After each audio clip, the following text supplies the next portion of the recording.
Hey y'all, it's Nancy the Handy Scandy. Welcome back for another crafty venture.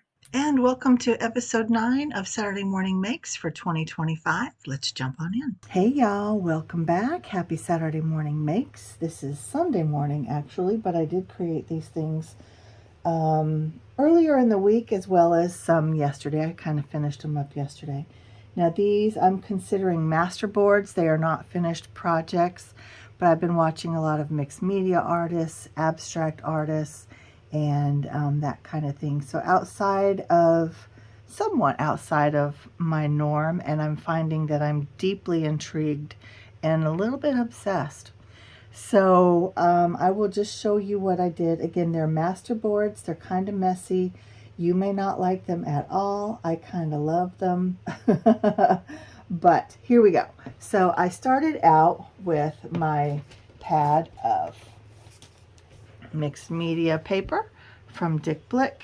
It's nothing incredibly fancy at all. It's relatively lightweight. I don't know, what is the GSM? It's 80 pounds.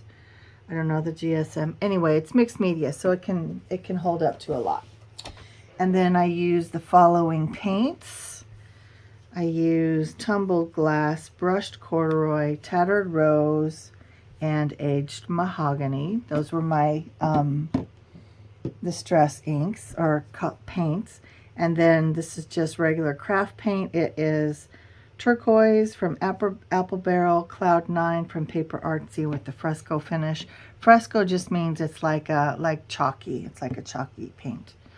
And I did use some of this distress spray. It's Vintage Photo. I also used some, I don't know though if it was this shimmer spray or if I had pulled out something else, because I've kind of been all over the place. Oh, you know what? I do know. Here it is.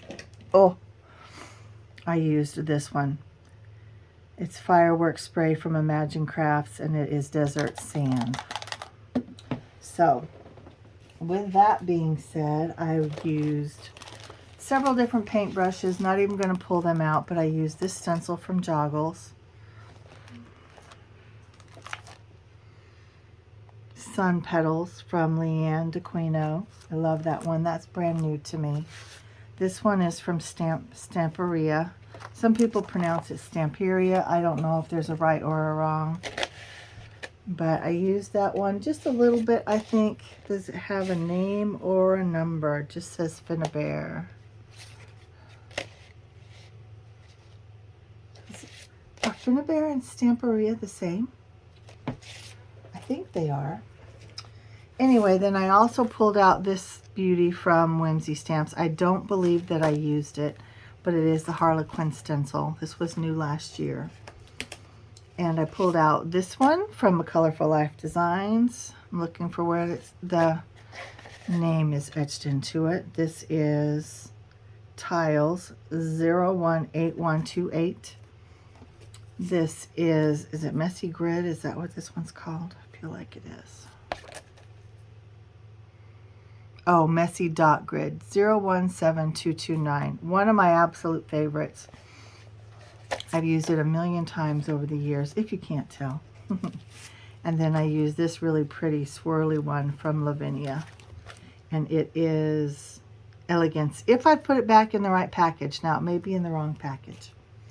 So anyway, those are the products that I used. And I just started out by laying down color. I did these 2 pages at the same time. I had them taped down to a board. And I just started by laying out color. Just using my colors, mixing them. I had them on a plate. I was just mixing them up as I went. And just laying down the color. Not being exact about it, not being precious about it, not worrying about it.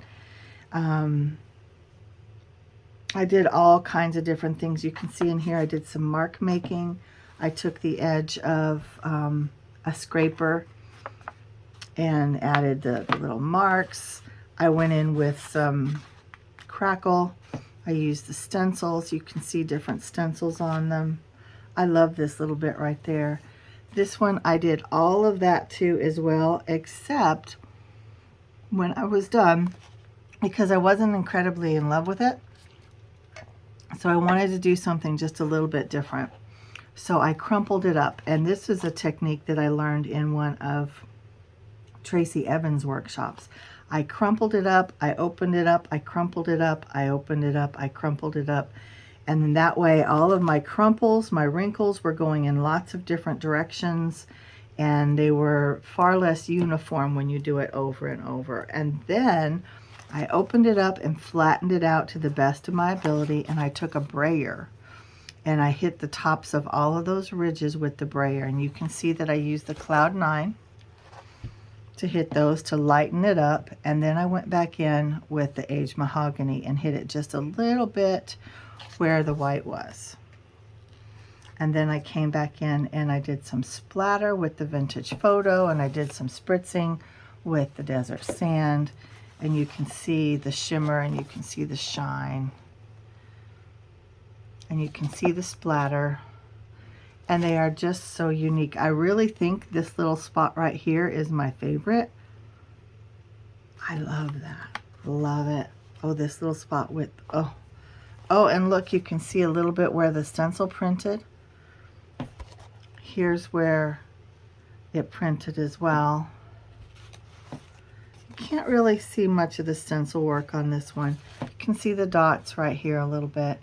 Now I can always go back in and add more to this as well, but that's where I'm at. And I know some people are saying, oh, that's the most hideous thing I've ever seen. Why are you even showing us that? You should be ashamed. Well, I'm not ashamed. This is the second one that I made, and I only used the brayer, and I used the brushed corduroy, and I used the aged mahogany, and those are the only two colors that I used. And I brayered them. I may have used a little bit of white just to tone down the, yeah, I did. Because I did not use the third color. I used a neutral. I used the white. And this is actually the palette that I mixed it on, so you can see where the white mixed in.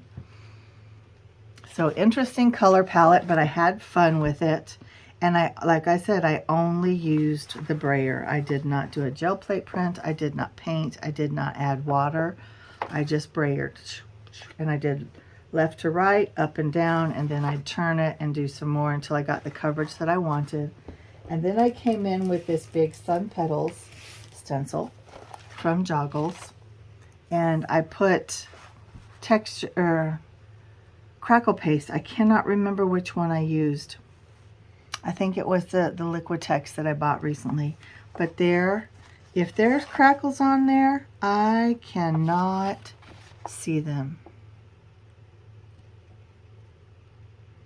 No, I don't see them. And clearly I didn't put the paste in all the places. I did kind of random, but it's mostly covered. But I thought, how cool is that going to be for like card making or ATCs or any number of things. I'm really interested in maybe making some journals. Yeah, my mind is going in a lot of different places right now. The creativity is starting to flow again. I need to get this room done so I can come in and actually make. So that is what I have to share with you guys this morning. I do have some other things, so I'll be coming back. Like I said, not the least of which that I want to share with you is an update on the room. So I'm going to call it done for now. I think I might have one last For the Love of Snowmen project. I haven't found it yet. If I find it, I'll bring it to you. I actually did it back in January, or maybe it was February. Oh, you know what? I think it was February because I think I was using the Hydrus 1 watercolors when I did that one. Anyway, so a couple videos coming. Y'all just hang tight, see what comes up next. And again, I have boxes that I'm getting ready for several of you. There's some prizes, there's just some gifts, there's different things that I'm preparing on this end. So I've not forgotten. I just, like I've said before, the room got to be such a disaster that I don't know where things went, but they are starting to surface. as I'm getting closer to being finished. And I hope to get all of my boxes that I've promised. I hope to get them all in the mail next weekend.